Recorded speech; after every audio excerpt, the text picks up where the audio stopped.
Hello, everyone. My name is Jamie, and today I want to share with you a rather intriguing story about my mother-in-law, Sarah. Currently, Sarah doesn't have much say in our lives because we've chosen to sever ties with her. Reaching this point of no contact wasn't easy at all. Sarah is the epitome of narcissism. I'm not an expert in psychology, but she exhibits every classic sign of a narcissistic personality.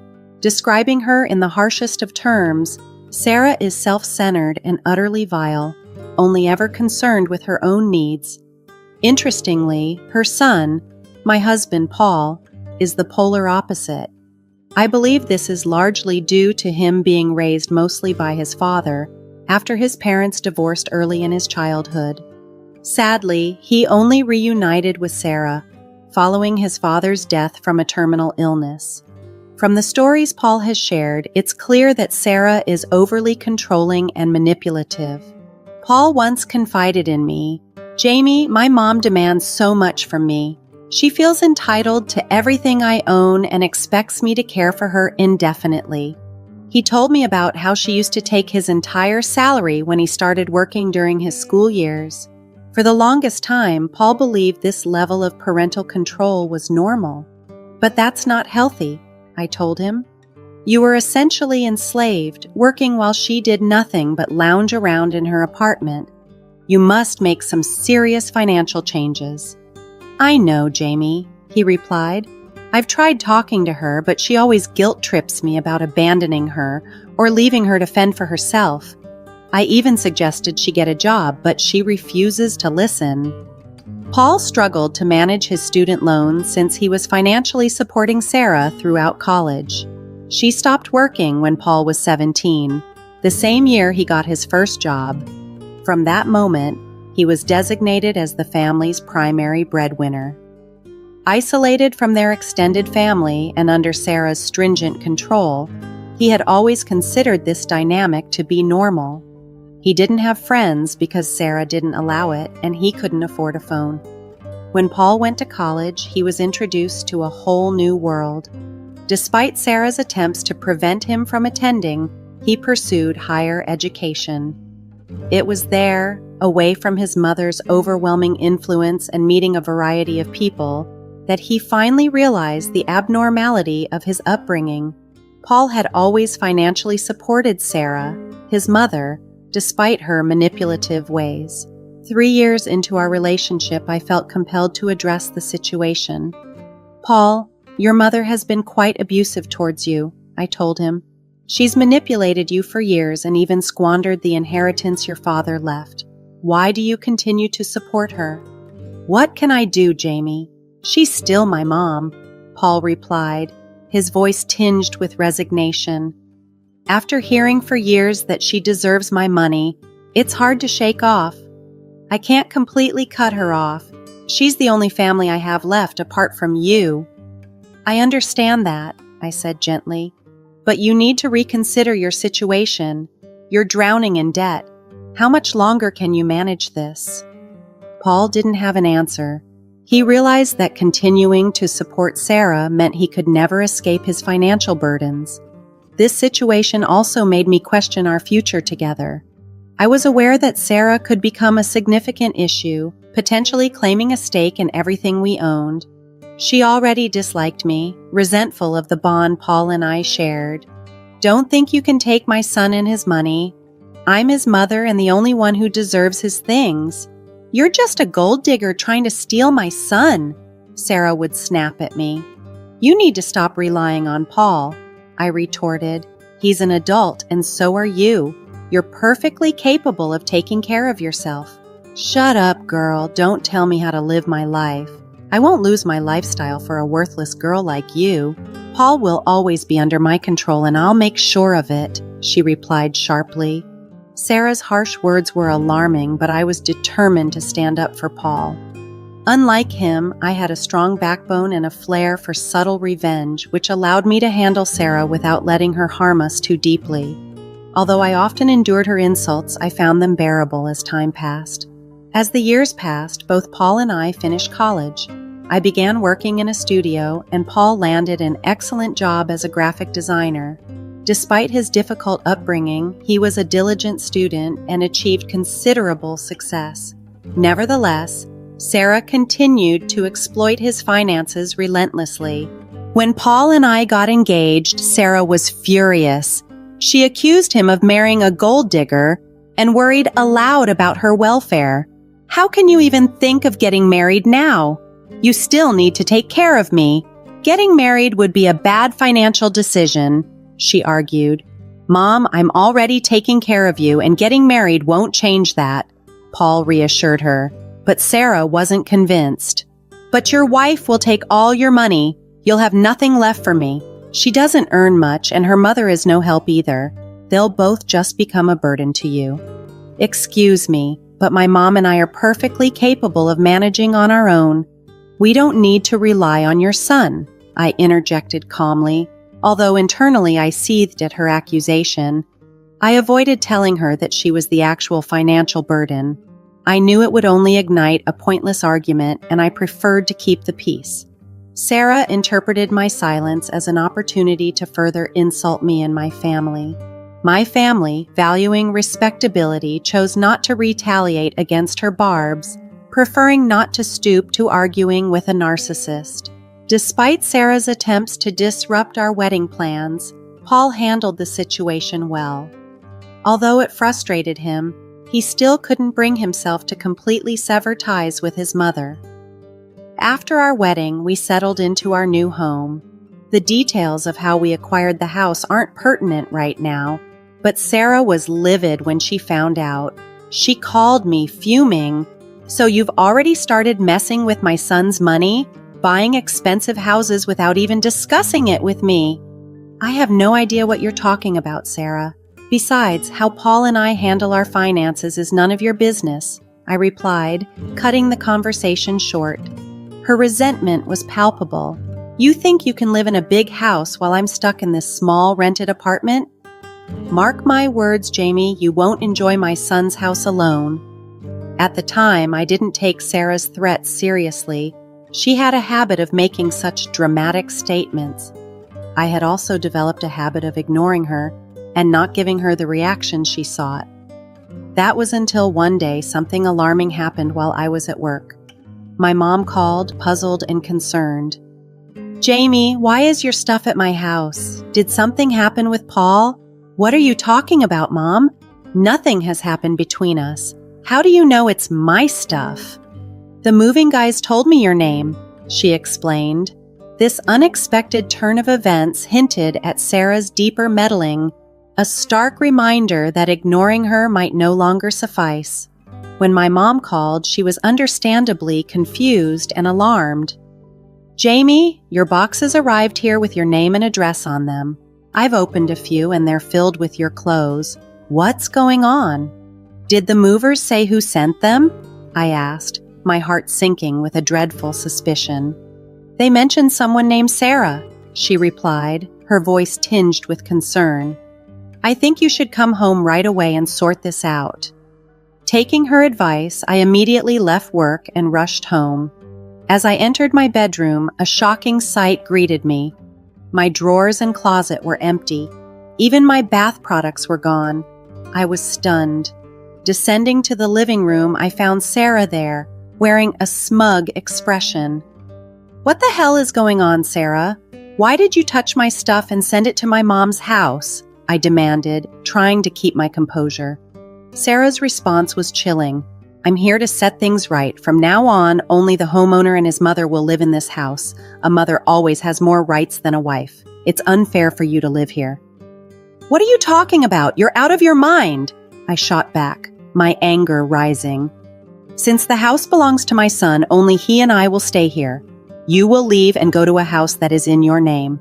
"So, you're saying only the person who owns the house should stay here?"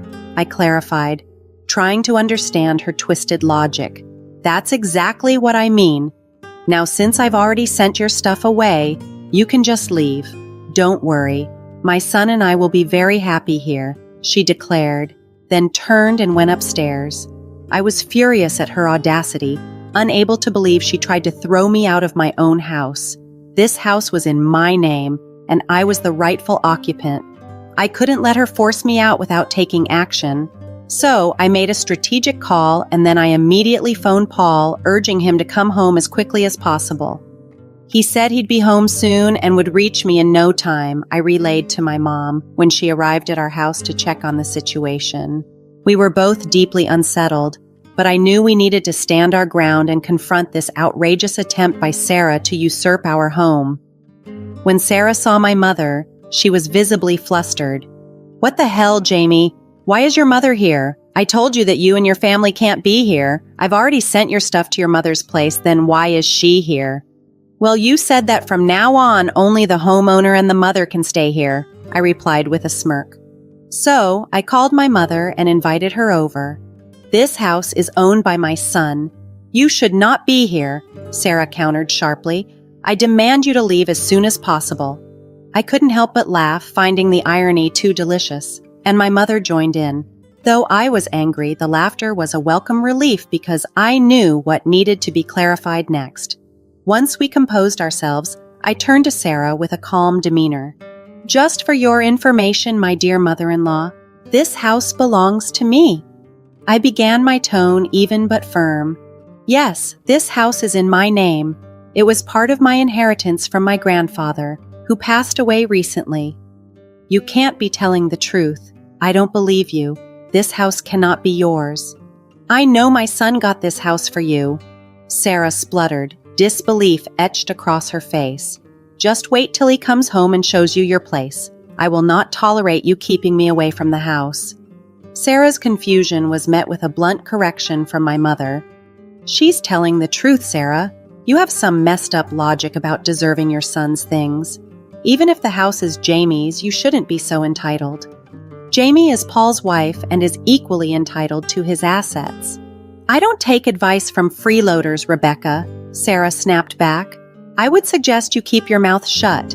As for Paul, I will stay with him and make sure he divorces Jamie soon." Just a few minutes later, Paul walked through the front door, clearly bewildered by the sight of his mother standing in the middle of our living room, and even more puzzled to see my mother, whom I hadn't told him I'd invited over. "Hey guys, what's going on here?" he asked as he entered. "Jamie, you told me to come home soon. Has something happened?" "Something has happened, Paul. Your overbearing wife and her mother are trying to take over your house. I have come here to save you from this monstrous family," Sarah declared dramatically. Paul, taken aback, responded firmly, "Mom, what the hell is going on? Why would you disrespect my wife and her mother? They are standing right here." He then turned to me, giving me the floor to explain. "Let me tell you what happened," I began, ready to unveil the entire absurd scenario Sarah had orchestrated. Paul stood in the middle of our living room, utterly stunned as he processed what I had just explained. "Oh my God, are you serious? Mom, did you pack up Jamie's belongings and send them to her mom's house? Did you come into our home and move our things? Who gave you the right to do that?" "I'm just trying to help you, Paul," Sarah protested with feigned innocence. "You need to reconsider your marriage. I've been telling you not to tolerate her freeloading behavior. Trust me, I can find you a better wife." "Mom, I've told you so many times not to interfere in my marriage. Why are you still doing this?" Paul's voice was firm, his frustration clear. Sarah retorted, her tone escalating. "I'm standing up for you, Paul. Your wife will drain your finances if you don't end this. That's why I moved into your house. I'm going to stay with you." "You need to stop saying it's his house," I interjected firmly. "Sarah, I've already told you, this house is mine. If any mother is staying, it will be mine." Paul looked exasperated as Sarah continued her tirade. "Look at what your witch wife is saying. I told you she's a gold digger. She's already claiming that this house is hers." "Mom, stop insulting Jamie. This is ridiculous," Paul snapped, his patience worn thin. "She's right. The house belongs to Jamie. It was part of her inheritance after her grandfather passed away." Sarah's face turned ashen as the truth finally seemed to dawn on her. My mother chuckled slyly from the corner, enjoying Sarah's discomfiture, while Paul looked like he was on the verge of losing his temper completely. Sarah tried to regain her composure, scrambling for another angle. "It doesn't matter. Since you two are married, this house is yours too, Paul. I have the right to stay here. Why should I live in a rented apartment when you have a house? I won't let Jamie take everything from me. You need to kick her out," Sarah insisted stubbornly. "Mom, you need to leave," Paul declared, his voice rising. "I've had enough of you meddling in my marriage. No matter how much you dislike Jamie, I am not leaving her. I've always made that abundantly clear. You've gone too far with your antics. There is no way you are staying here. Your wife is blackmailing you with the house, Paul? You can't stay with her. Trust me, it will be so much better if you divorce her. I will find you a new wife." Sarah tried to manipulate further. The situation spiraled into chaos. Paul began to shout at Sarah, his anger boiling over. I was equally furious, and my voice joined the tumult as Sarah tried to defend her indefensible actions. The tension was palpable, and it was clear that something had to give in this confrontation. When I had finally had enough, I took decisive action and kicked Sarah out. She looked desperately at Paul for support, but he couldn't even bring himself to meet her eyes. I went to the guest room, grabbed her suitcases, and threw them out the door alongside her. Sarah spent a solid hour weeping on our doorstep until I warned her that I would call the police if she didn't leave. Eventually, she got up and left. Inside, Paul was overwhelmed with guilt and began to apologize profusely. My mom discreetly went into the kitchen to give us some privacy. "Jamie, I'm so sorry. I should have cut ties with my mom a long time ago. All these years she kept attacking you, and I still allowed her in our lives. I thought she might change and accept you as my wife, but it's clear now she never will," he lamented. "Paul, I understand she's your mom and you felt a duty to take care of her, but her behavior has been unbearable. She tried to kick me out of my own home," I responded, my voice firm yet weary. "I know, Jamie, and I can't believe she went that far. But don't worry, she won't get away with this. I'm going to stop supporting her financially. She doesn't deserve my kindness after what she's done. You won't have to deal with her again," Paul promised, his tone resolute. We spent a long time discussing our boundaries and expectations moving forward, reaching a solid understanding that brought me considerable relief. To lighten the mood, my mom stayed for lunch, and we ordered some delicious meals through DoorDash. Despite the morning's upheaval, the day turned out fairly well, except for my belongings being displaced. It was satisfying, in a way, to finally show Sarah that her behavior was unacceptable. My mother had spoken to the moving company when they arrived at her place and explained the situation. They agreed to return my belongings, though it would take some time. In the meantime, Sarah didn't cease her attempts to stir trouble. She bombarded Paul with calls and sent me a flurry of texts, accusing me of controlling him and forcing him to cut her off. I showed all her messages to Paul, who was livid and found himself in several heated exchanges with his mother over the following days. It felt like we were trapped in an endless cycle. That cycle finally broke when we decided it was time to take legal action. We reported Sarah to the police, pressing charges of trespassing, theft, and harassment. The police were quite taken aback by the extent of her actions and took our complaint seriously. Sarah might not have been violent, but her actions were far from rational. After the incident, we informed her that we had filed a police report and our lawyers began the process of obtaining a restraining order. However, this didn't deter her. She showed up at our house furious and unapologetic. "How dare you file a police report against me? I'm your mother and I deserve respect. Paul, you can't do this to me," she screamed at us. "I'm done being quiet every time you overstep. What you did was a criminal offense. I don't care what the law says. I'm entitled to be in this house. You've even stopped paying me money. I have nowhere to go. You know I ended my lease to live here. I demand you let me in and remove the police report." "That will never happen, Mom. Besides, you don't deserve my money after trying to destroy my marriage," Paul replied firmly. I added, "Sarah, you need to stop shouting at our door. We've decided that only the homeowner and her mother will stay here from now on. Since you are neither, you need to leave." My words pushed Sarah over the edge, causing her to have a breakdown right on our doorstep. The neighbors started to peek out of their homes, drawn by the commotion. It was quite embarrassing. At one point, a neighbor approached our front door to ask if he should call the police. When Sarah lunged at him and shouted, he didn't hesitate to dial 911 and let them listen to what Sarah was saying. My mother-in-law continued her tirade until the police arrived and arrested her. This unfortunate spectacle provided us with the necessary evidence to secure a restraining order. Given that Sarah had also been harassing my mother, Paul suggested a surprising solution. "Jamie, I think we should let your mom stay with us for a while," he proposed. "Sarah knows her address and won't stop harassing her. She's becoming increasingly unhinged, and I'm worried she might escalate her behavior. It would be safest if Rebecca stayed here." "Are you sure about this, Paul? I don't want you to feel uncomfortable with her living here, and I don't think Mom would want to impose," I responded, concerned about how the dynamics might affect him. Paul assured me, "I feel bad for Rebecca, and it's the right thing to do. I don't mind at all. It's better for everyone's peace of mind if she stays with us for now." Paul reassured me, saying, "I know Rebecca is a reasonable person, Jamie. I'd have no problem with her staying here. She's very respectful of our boundaries. Besides, only the homeowner and her mother can stay here, right?"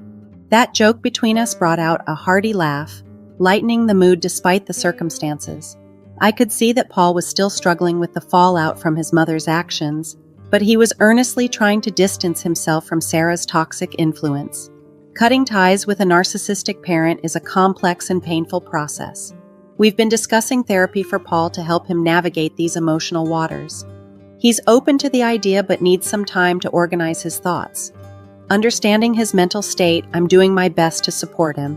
Meanwhile, Sarah, cut off from directly contacting us, has been trying to appeal to my mom, Rebecca, to garner sympathy. She laments about how unfairly she's been treated, claiming she has nowhere to go and is now living in her car. Over the years, Sarah has alienated so many people that no one is willing to take her in. Paul remains firm in his decision not to support her financially anymore, forcing Sarah to face the reality of finding a job, an idea that terrifies her, especially with several police reports and an arrest on her record. We've reached a point where we are indifferent to her plight. I can candidly say that I am relieved to see Sarah facing the consequences of her actions. This tough love is long overdue, and while it's harsh, it's necessary for our peace and to finally bring some sanity back into our lives.